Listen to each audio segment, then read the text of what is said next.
আসসালামু আলাইকুম ওয়া রাহমাতুল্লাহি ওয়া বারাকাতুহু। আমি doctor Saidur Rahman Sayed, ECG study and solve and treatment of the heart disease এই গ্রুপের অ্যাডমিন অ্যান্ড ফাউন্ডার, মাদারীপুরবাসীর জন্য চিকিৎসা সেবা এই গ্রুপের অ্যাডমিন অ্যান্ড ফাউন্ডার। আলহামদুলিল্লাহ আলহামদুলিল্লাহ আলহামদুলিল্লাহ।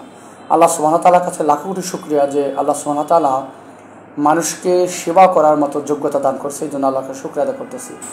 তো আমি 2 দিন এটা এই রোগী আসছিল হলো 1 মে, আজকে হলো 7 তারিখ, আরও 7 দিন আগে এই রোগী আসছিল আমার কাছে। এই রোগী মূলত আসছিল ওনার স্কিনের সমস্যা নিয়ে এবং শ্বাসকষ্টের সমস্যা নিয়ে। উনি ইনহেলার টানত, কিন্তু আসলে ওনার কোনো শ্বাসকষ্ট না, হ্যাঁ শ্বাসকষ্ট, বাট ইনহেলার টানার মতো যে শ্বাসকষ্ট সাধারণত ইনহেলার কাদেরকে দেওয়া হয়, যাদেরকে ব্রঙ্কিয়াল অ্যাজমা বা সিওপিডি থাকে, ব্রঙ্কিয়াল অ্যাজমা বা সিওপিডি থাকে, হাঁপানি যে রোগ থাকে, তাদেরকে সাধারণত ইনহেলার দেওয়া হয়, আমরা সাধারণত দিয়ে থাকি। কিন্তু এই রোগীর কোনো ওই ব্রঙ্কিয়াল অ্যাজমা বা সিওপিডি এই জাতীয় রোগ না, বা হাঁপানি শ্বাসকষ্ট, এই কারণে হাঁপানির জন্য যে শ্বাসকষ্ট সেইটা না। ওনার শ্বাসকষ্ট মূলত ছিল ওনার হার্টের কারণে। ওনার যেটা বলছি আইসিএম ইসকেমিক কার্ডিওমায়োপ্যাথি ডেভেলপ করছিল। দেখেন ওনার সেই রোগ আমি ইকো করে দেখলাম ওনার ইনজেকশন ফ্র্যাকশন মাত্র 33 থেকে 35 পর্যন্ত, যেখানে একজন মানুষের স্বাভাবিক থাকে মিনিমাম একটা কমসে কম হইলে 60%, 60 থেকে 75% আমরা বলি, ওনার মাত্র 33 থেকে 35% আছে, তো অনেক কম। তো আলহামদুলিল্লাহ সেই রুগীর আমরা রোগ ডায়াগনোস করতে পেরেছিলাম এবং চিকিৎসা দিয়েছি। 1 সপ্তাহে দেখেন কত পরিবর্তন হয়েছে ওনার। আমরা সেটা দেখানোর জন্যই মেইনলি লাইভে আসা। দেখেন ওনার ইসিজিটা আমরা বলেছিলাম যে ইসিজি দেখেন, এই রুগী তো আসলে রোগ ধরতেই পারা নাই, ওনার কোনো ভালো জায়গা থেকে চিকিৎসা নেও না। এই রুগীর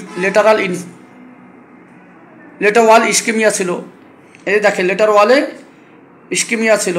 জাসমিন এই যে B5 B6 and 1 NaVL, এখানে টি ওয়েভ ইনভার্সন আছে, এই যে দেখেন এখানে B5 B6 এখানে টি ওয়েভ ইনভার্সন আছে, এবং এই রুগীর 1 NaVL এখানে টি ওয়েভ ইনভার্সন আছে, এবং ওনার হার্টের রেটটাও 85 ছিল, এবং পেশেন্টের পোর্ট প্রোগ্রেশন অফ আর ছিল, পোর্ট প্রোগ্রেশন অফ আর, যেটা V1 থেকে একেবারে V5 পর্যন্ত টি ওয়েভ ইনভার্সন আস্তে আস্তে height of the R progressively decrease হয়ে গেছিলো, যেটা নর্মালি আস্তে আস্তে ইনক্রিজ হওয়ার কথা ছিল, সেইটা হয় নাই। এখন ওনার V5 পর্যন্ত ছিল। আজকে ইসিজি করলাম মাত্র 1 সপ্তাহ পর, শুধু একটা ইসিজি দিয়েছি, সেখানে আবার 200 টাকা মাইনাসও করে দিয়েছি, মাত্র 200 টাকা। কি বাবা 200 টাকা না, মাত্র 200 টাকা নিয়েছি, যেখানে 400 টাকা লাগতো আমরা 200 টাকা মাইনাসও দিয়ে দিছি, গরিব মানুষ। ওনার দেখেন এখন কিন্তু কোনো ইস্কিমিয়া নাই। ওনার যে এসটিসে আমরা টি ওয়েভ যে পরিমাণ B5 B6 এ ডিপ্রেশন ছিল বা টি ওয়েভ ইনভার্সন ছিল, সেটা কিন্তু বোঝাই যায় না, বোঝা যাচ্ছে, বোঝা যায় না। ওনার সেই টি ওয়েভ ইনভার্সন বোঝাই যাচ্ছে না, এবং 1 AVLও নাই, 1 এখন তো বোঝাই যায় না, একটুও নাই, এখানে হালকা একটু সামান্য আছে, হ্যাঁ। এবং ওনার যে হার্টের গতি সেটাও আলহামদুলিল্লাহ একেবারে একজন মানুষের স্বাভাবিক অ্যাভারেজ বলি 72, ওনার 70 আছে, আল্লাহ অনেক ভালো আছে, এবং রুগীরও প্রোগ্রেসিভ ইনক্রিজ হয়েছে। পেশেন্টের এটা অনেক দেখেন B5 এ যে পরিমাণ 8টা আগে ছিল, B5 পর্যন্ত height of the R progressively decrease হয়ে গেছিলো। B5 এ আর বড় ছিল না, ছোট ছিল আগে, আর আজকের দা B5 এটা আজকের এটা 70, এইটা দেখেন B5 এ 8টা বড় হয়ে গেছে।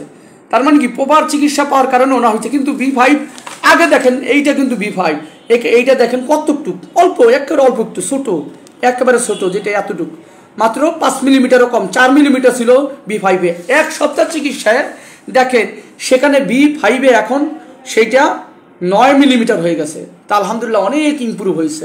আমরা রুগীকে দেখাই। আসসালামু আলাইকুম। ওয়ালাইকুম আসসালাম। ভালো আছেন? ভালো। আগে যে আপনি যে গ্যাস টানতেন, ইনহেলার টানতেন, আমি কি টানা লাগে? আমি সব বন্ধ করে দিছি না? তো যদি আপনার অ্যাজমা থাকতো, হাঁপানি থাকতো, তাহলে তো এটা বেড়ে যাওয়ার কথা ছিল, বাড়ছে? শ্বাসকষ্ট বড় আগের থেকে কমছে না? অনেক কমে গেছে আলহামদুলিল্লাহ। বোঝাই যায় না যে ওনার রোগ আছে কিনা। শ্বাসকষ্ট কিন্তু আগে অনেক ছিল, ইনহেলার টানতেন তাও কিন্তু আপনার শ্বাসকষ্ট যাইতো না, যাইতো? এই অরানি কমছে না আলহামদুলিল্লাহ। তা দেখেন এই রুগীর কথাই শুনলেন যে সে আগে ইনহেলার টানতো, তারপরও কি তার শ্বাসকষ্ট কমতো না। এবং হরান হয়ে যেত, এখন কিন্তু সেই হরান হয় না। তো আসলে প্রপার চিকিৎসাটা দিতে হবে, প্রপার রোগ ধরতে হবে, আগে রোগ ডায়াগনোসিস তারপর চিকিৎসা। যদি না ধরা হয়, প্রপার চিকিৎসা না হয়, আপনারা 7 দিন আগের ভিডিও, 1 তারিখে আমরা একটা ভিডিও করছি এই রুগীদের, সেটা দেখেন। তার যে 1 তারিখের যে ভিডিও আর আজকের ভিডিও কত ইমপ্রুভ, আলহামদুলিল্লাহ। যেখানে ওনার B5-এ এটা আবার দেখেন, সেটা এটা 1 তারিখের, যেখানে B5-এ আর ছিল মাত্র 3 থেকে 4 মিলিমিটার, 3 থেকে 4 মিলিমিটার, যেটা পোর প্রোগ্রেশন আর ছিল একেবারে B1 থেকে B5 পর্যন্ত, এবং টিওবি ইনভার্সন ছিল B5, B6 and 1 ABL, jasmine letter wall ischaemia এবং পোর প্রোগ্রেশন অফ আর, যেটা B5 পর্যন্ত ছিল, B1 থেকে B5। কিন্তু আজকে কিন্তু সেই লেটার ওয়াল B5-এ সেই পরিমাণ চেঞ্জ কিন্তু নাই, আছে দেখেন B5 একেবারে কোনো চেঞ্জ নাই, এবং B5-এ আরটা অনেক বৃদ্ধি পাইছে, 9 মিলিমিটার, আগে ছিল মাত্র 3 থেকে 4 মিলিমিটার, আর এখন 9 মিলিমিটার। এবং এখানে পোর প্রোগ্রেশন আর B5-এ যেটা ছিল, মানে B5-এ আরটা ছোট ছিল, এসটা বড় ছিল, কিন্তু আমাদের আজকের ইসিজিতে 1 সপ্তাহ পরে ইসিজিতে আর বড় আছে B5-এ, দেখেন এখানে আর আছে 9 মিলিমিটার আর এস আছে মাত্র 4 মিলিমিটার। কিন্তু আগের যে ইসিজি এখানে আর আছে আমার 4 মিলিমিটার, 3 থেকে 4, কিন্তু এস আছে প্রায় 7 মিলিমিটার। জ্যাসমিন এখানে আর ছোট, এস বড়, বাট আজকের ইসিজিতে আমাদের আর বড়, এস ছোট, যেটা স্বাভাবিক হওয়ার কথা, তো সেটাই হয়ে গেছে। এবং এই পেশেন্টের যদি আমরা ব্রঙ্কিয়াল অ্যাজমা বা সিওপিডির কারণে ওনার শ্বাসকষ্ট হতো, তাহলে এই যে ওনার ইনহেলার, ওনার যে গ্যাস বন্ধ করে দেওয়ার কারণে ওনার শ্বাসকষ্ট বাড়তো, কিন্তু রুগীর মুখে শুনলেন ওনার শ্বাসকষ্ট বাড়ে নাই, বরঞ্চ কমছে। কি বাবা কমছে? আর এই 7 দিনে একদিনও কি ইনহেলার টানছে? আমরা তো বন্ধ করে দিছি না, তো বন্ধ করে দিছি। কিন্তু আপনার কারণ কি? আপনার শ্বাসের রোগ যেটা, সেটা লাংসের কারণে না, এটা হার্টের কারণে।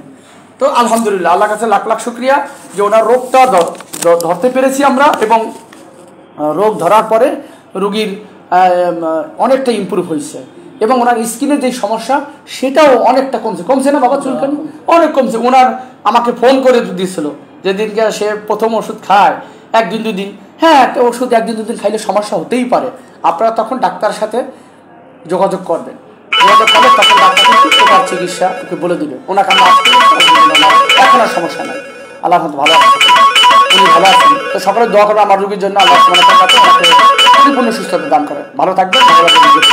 আসসালামু আলাইকুম ওয়া রাহমাতুল্লাহি ওয়া বারাকাতুহু।